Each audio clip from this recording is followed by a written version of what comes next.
देश के बहस में आपका एक बार फिर स्वागत है। हम बात कर रहे हैं किसान आंदोलन के बारे में।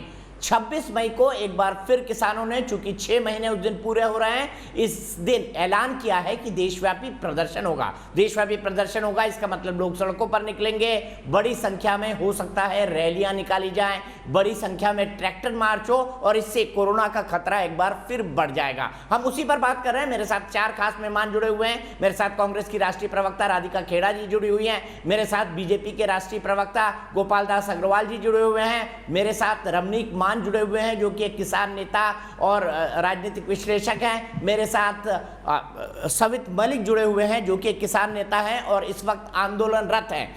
मैं सबसे पहले रमनीक मान जी आपसे शुरुआत करता हूं। राधिका जी ने सवाल उठाया, प्रधानमंत्री जी अपनी ही पुरानी 2013 की बात को क्यों नहीं मान लेते जब उन्होंने एमएसपी को कानूनी जामा पहनाने की बात की थी। क्या उनकी बात में कोई तर्क है? मैं ना ऐसा है दीपक भाई कि एक अलग डायरेक्शन देने का इसको प्रयास किया जा रहा है। मैं 2-3 बातें आपके समक्ष रखता हूं, उसके बाद आप निर्णय अपने आप कीजिएगा। सबसे पहली चीज़ तो जो स्वामीनाथन कमीशन की जो आयोग की सिफारिश थी, उस सिफारिश के ऊपर 8 साल तक चौधरी भूपेंद्र सिंह हुड्डा, जो एक कृषि प्रधान प्रदेश के मुख्यमंत्री, हरियाणा के मुख्यमंत्री, उसके चेयरमैन थे, उसके ऊपर 8 साल अपने पैरों के नीचे दबा के रखी, उन्होंने उसको रिलीज नहीं किया। अब दूसरी तरफ A2+FL लागू होता है, C2+50% नहीं, जो सिफारिश है उसके अनुसार, पर A2+FL लागू होता है। इन्होंने 8 साल में क्यों नहीं कर दिया? दूसरा सवाल, जब बांध में पानी खत्म होता है और महाराष्ट्र के किसान त्राहिमाम करते हैं तो इनके एक नेता बोलते हैं कि अरे बांध में पानी नहीं है तो क्या मैं पेशाब करके भर दूं? ये दूसरा। तीसरा, मनमोहन जी से जब गुहार लगाई जाती है तो कहते हैं पैसे क्या पेड़ पे लगते हैं? और चौथा सवाल जो बड़ा महत्वपूर्ण है, क्योंकि उन्होंने 600 कुछ लोगों के शहीद होने की बात करी, तो मैं आपको उसका एक छोटा सा मैं एक सवाल पूछता हूं कि 1995 से लेकर 2015 के बीच में 3,17,948 किसानों ने आत्महत्या की थी। कहां था राकेश बालियान, कहां था गुरनाम चन्नूनी, कहां थे कांग्रेस के नेता? ये इस बात का जवाब दें। और आखिरी में मैं ये कहना चाहता हूं कि गन्ना और बाजरा 2 मुख्य फसलें हैं, चाहे पश्चिम उत्तर प्रदेश की लगा लो, पंजाब की लगा लो, राजस्थान की लगा लो। पंजाब में 350 रुपए, हरियाणा और पंजाब में 310 रुपए। जितने क्षेत्रफल के ऊपर गन्ना उगाया जाता है उस हिसाब से 12,000 करोड़ का नुकसान पंजाब के किसान गन्ने की खेती करके उठाते हैं। और जिस भाव पे राजस्थान सरकार गन्ना खरीद रही थी, अगर आप मंडी से रिपोर्ट मंगाएं आप पाएंगे कि कम से कम 2 लाख करोड़ का नुकसान राजस्थान के किसान का किया कांग्रेस की सरकार ने। कुछ जवाब इनसे पूछने बनते हैं। आप त्राहिमाम कर रहे हैं। जब कांग्रेस किसानों के विषय में बात करती है तो विडंबना भी आत्महत्या कर लेती है। दीपक जी, विडंबना आत्महत्या करती है क्योंकि इन्होंने किसानों के लिए ना तो कभी कुछ किया और ना कभी किसानों के जख्मों को मरहम लगाई। इन्होंने 2014 तक, चाहे वो गुरनाम चन्नूनी खुद हो, चाहे राकेश बालियान हो, ये चुनाव लड़ रहे थे, ये चुनाव में व्यस्त थे, इन्होंने किसानों की कभी मलहम लगाने की कोशिश नहीं करी। अगर करी हो तो इनको खुला चैलेंज है, सामने आइए और बताइए कि इन 3,17,948 किसानों ने जिन्होंने आत्महत्या की थी, उनके कितनों के घर आप गए? कितनों के लिए आपने इंसाफ की मांग करी? ठीक है, मैं सीधे सवित मलिक जी के पास चलता हूं इसी सवाल को लेकर। सवित मलिक जी बताइए, कितने आत्महत्या करने वालों किसानों के घर आप विदर्भ और आंध्र प्रदेश में गए थे, किसान नेता? और दूसरा मैं जानना चाहता हूं, पहले 2022 की बात कहना, अब 2024 की बात कहना कि हम आंदोलन 2024 तक चलाएंगे, हमारे पास पर्याप्त संसाधन है। तो मैं आपसे जानना चाहता हूं भाई, ये मतलब ये अन्नपूर्णा का भंडार आपको कहां से मिला जो आप सालों आंदोलन चला रहे हैं? और दूसरा मैं ये भी जानना चाहता हूं, 2022 और 2024 की डेडलाइन देके कहीं आप पॉलिटिकल मोहरा तो नहीं बन रहे? पॉलिटिक्स मैं आपको बता दूं, इन मेरे भाई साहब को पता नहीं है कि किसान यूनियन और किसान आंदोलन कब से चल रहा है। इन्होंने कभी वोट क्लब भी घेरा था, जब राजीव गांधी प्रधानमंत्री थे तब भी किसान गए थे, तब भी आंदोलन हुआ था। और हमेशा से आंदोलन जब से चला आ रहा है, 1995 से लेके 2015 के बीच में मलिक साहब 3,17,948 किसानों ने आत्महत्या की। बोट क्लब को छोड़िए, इस आंकड़े पे आइए। ऐसा है। और आपने कौन सा आंदोलन किया? 3 लाख से अधिक किसानों के सुसाइड के ऊपर आपने कौन सा आंदोलन किया? आपने कब दिल्ली घेरी? आपने कब दिल्ली घेरी? मैं बताता हूं, आज बताता हूं, सुनिए। आपके चैनल के माध्यम से मैं खुलासा करता हूं। मलिक साहब 1 मिनट दीजिए, मैं खुलासा करता हूं। और दीपक भाई इस बात की जांच कराना, ये लोग पैसे लेके बैठते थे, पैसे लेके उठते थे। और कांग्रेस ने इनको पैसे दिए, दलाली कर रहे हो, इसलिए ये बैठ नहीं चाट रहे हो, यहाँ के बातें करते हो किसानों के लिए, तुम्हें शर्म आनी चाहिए। छोड़ो यार, मैं सिद्ध करता हूँ, मैं आपको सिद्ध करता हूँ, आई विल प्रूव इट। उन्होंने ये किया था, अब चलिए कोर्ट में घसीटिए मेरे को, मैं सिद्ध करता हूँ। से बाहर है, आपने कहा था, बीजेपी ने कहा था हम किसान की आय दुगनी करेंगे, कहाँ दुगनी हुई? आपने कहा वाले लोग हैं आप, हम किसान को 60 साल उम्र होने पर आप होने कहाँ दे रहे हो मलिक साहब? आप हम जैसों का गला घोट रहे हो, आप डेमोक्रेसी भीड़ तंत्र के रास्ते से हम जैसे लोगों का गला घोट रहे हो। आपके लोग मलिक साहब जान से मारने की धमकी देते हैं मेरे को, आपके लोग मुझे धमकाते हैं, डराते हैं। राधिका जी मैं 1 मिनट आ रहा हूँ आपके यहाँ। सवित जी और थोड़ा एक सांस लीजिए, आप एक सांस लीजिए। मेरे एक दर्शक मोहित आगरा से जुड़े हैं, मैं मोहित के पास चलूंगा। मोहित, क्या आपको लगता है 26 तारीख को आंदोलन होना चाहिए देशव्यापी?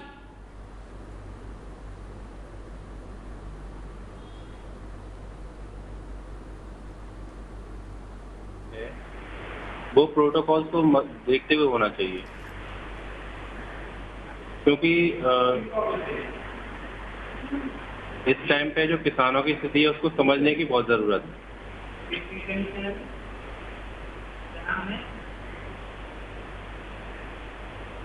जी दीपक जी, आप सुन पा रहे हैं?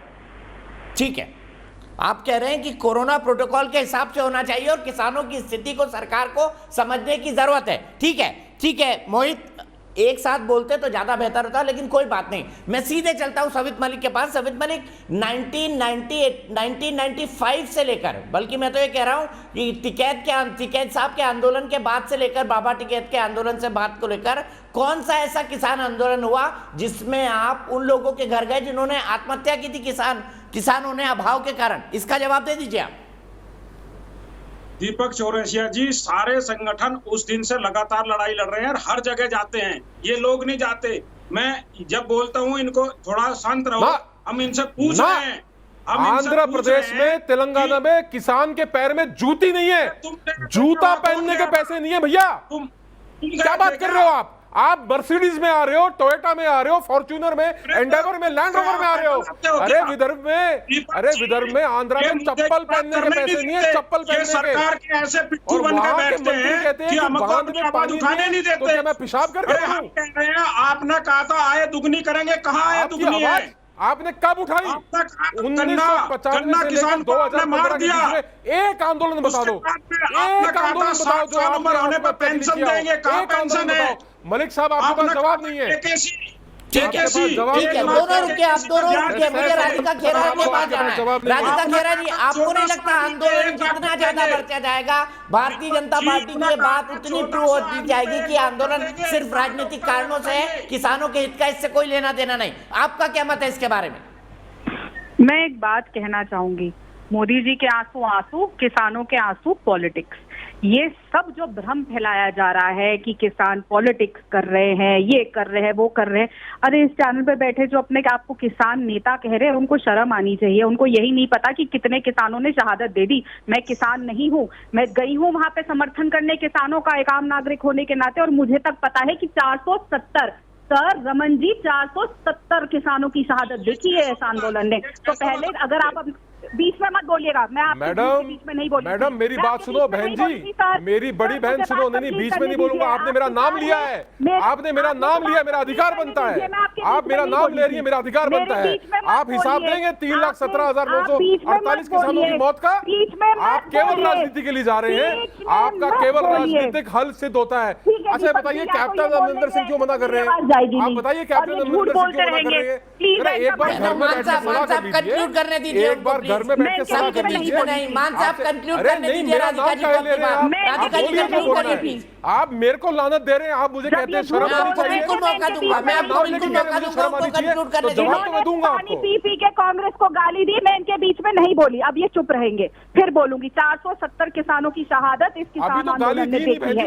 अरे चुप करिए सर, आप चुप रहिए, झूठे आदमी, और अपने आप को अगर किसान नेता कहते हैं तो किसानों की हितैषी बनिए। क्यों कागज पे लिख के नहीं देते? और जब जिस देश के अंदर 1 लाख केस आ रहे थे तो मोदी जी जिस दिन 1 लाख केस आए उस दिन वहां पे जाके ताली बजा के कह रहे थे कि दूर दूर तक मुझे कोई नहीं दिखाई दे रहा, लोग ही लोग दिखाई दे रहे हैं। तब कोरोना अपने पहले सेकेंड वेव में बिल्कुल पीक पे था, लेकिन किसी को कोई फर्क नहीं पड़ा, ना मोदी जी को, ना यहाँ पे बैठे बुद्धिजीवियों को। मैं फिर एक बात बोलूंगी और बहुत जिम्मेदारी से बोलूंगी, किसान अपने हक और हकूक की लड़ाई लड़ रहे हैं और वो बिल्कुल सही है। अगर वो एमएसपी का अपना हक मानते हैं तो सरकार का ये दायित्व बनता है। ये सरकार इन लोगों की चुनी हुई सरकार है। हम सरकार जब बनाते हैं, it is for the people, of the people, by the people. अगर आपके देश के नागरिक खुश नहीं है, भारत माता आप कहते हैं, भारत वर्ल्ड की सबसे लार्जेस्ट डेमोक्रेसी है, और अगर वहीं के लोग खुश नहीं है और 6 महीने से कोरोना काल में वो सड़कों पर है, मौतें हो रही है,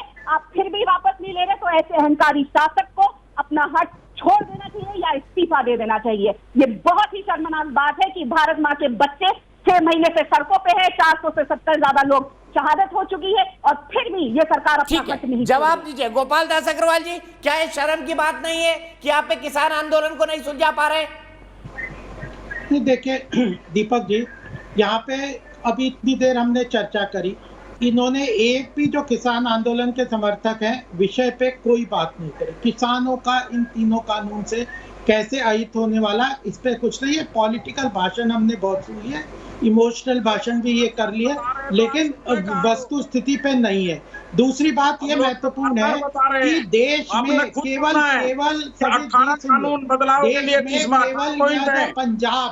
पंजाब और हरियाणा और पश्चिम उत्तर प्रदेश ही केवल नहीं है, बाकी देश में तमिलनाडु 350 संगठनों ने हमें लिखित में दिया है कि हम इन कानूनों के समर्थन में हैं। वो 350, अगर ये 40 संगठन इसके अगेंस्ट में कह भी दो तो 350 संगठनों ने कहा है कि हम इस कानूनों के समर्थन में हैं, तो उनका क्या होगा, उनके लिए क्या होगा?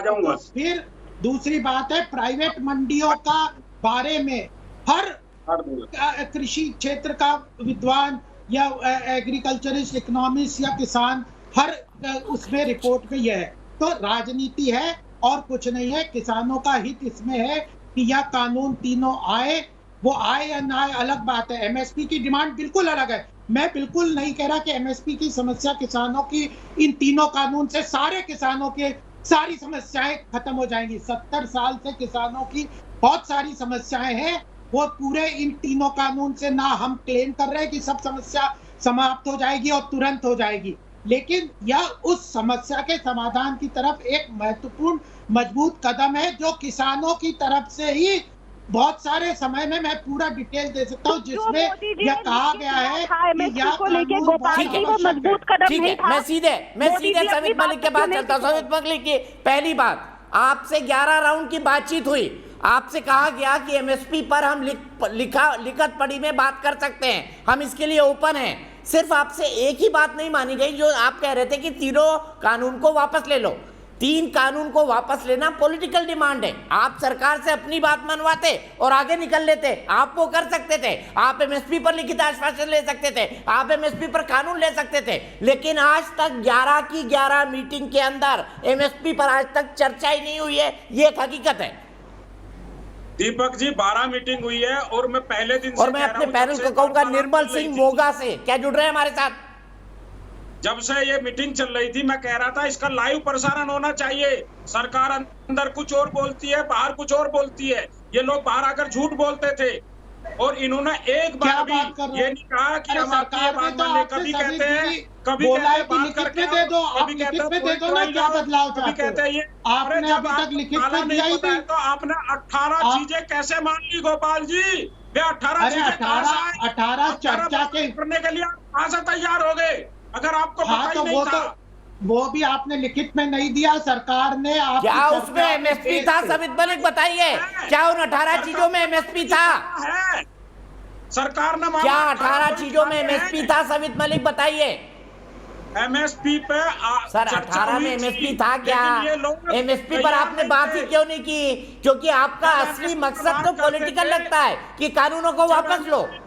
ये सॉल्यूशन नहीं चाहते। आपने एमएसपी पर बात ही नहीं की 11 के 11 राउंड में। सॉल्यूशन किसानों के आंदोलन का चाहते नहीं।